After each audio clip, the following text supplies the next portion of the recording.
Menteri Rangba ke Jela Conr ke sama ke sengi balang ulak kular baka Sorkar Jela kalak Shim ya ki Sienjam ban Pynthikna baki kam Dawa Pisa jubor jong ke seng Hnlc Trap National Liberation Council Hnlc kin kut no hapok ke Jela kene ke jingken tho jong u kalami halor ke jingkiu ke jing sam city Dawa Pisa syaki hespa pat nong khayi bat kumjuru ke jing yok kem ya UPSO ke Hnlc strongi lingdo na shlong Conr ulaong baka Sorkar jong u kala kren da ke basyai kedar bahkan ailat ya kino ki kam be ain bekum kene ke jing Dawa Pisa haba phai pat sagajing persyang thau kan hun biang ya ka GNLA Hagaro Hills Menteri Rangba ulaong balai ngut kibru ki basya kem bat ki pulit ki dangwat menta saya lai ngut ya ke bala tikna bakin sayo kem yaki nalor kene Menteri Rangba ulakam ba ka jinglong jiman ke sukesan pok kecela kalong ke bajai bha whether it is the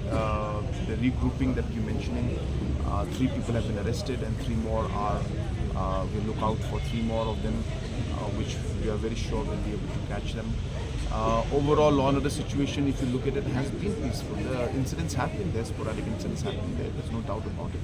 But these happen because we are living in a very complex society with many different complications that are there. But as I said, what is important is to be able to maintain the overall balance and to be able to maintain the overall law and order situation, which we see that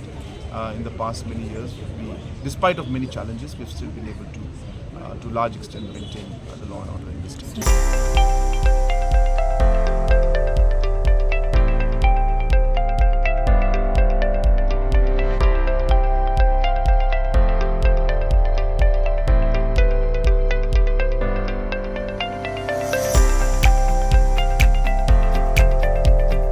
Citizen first is our motto. We believe that our citizens need to be connected with government